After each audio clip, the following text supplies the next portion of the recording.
Hello everyone, welcome back to another video from Quick Guide. Today in this video, I'm going to show you how you can log in into your Evans bank account. So follow some simple steps with me.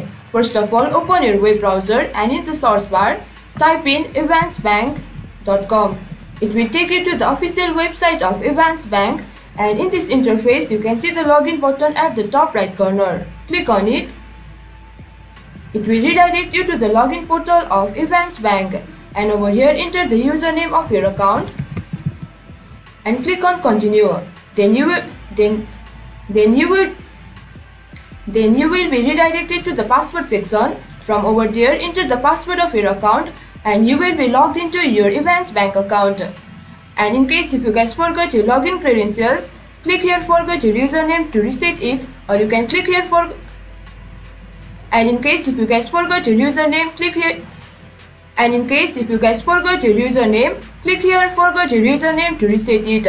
Also, you guys can reset your password by clicking over here reset your password.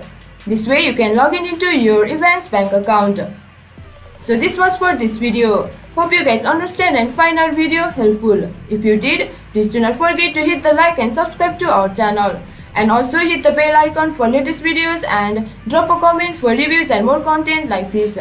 I will see you guys again in our next video. Thank you guys for watching.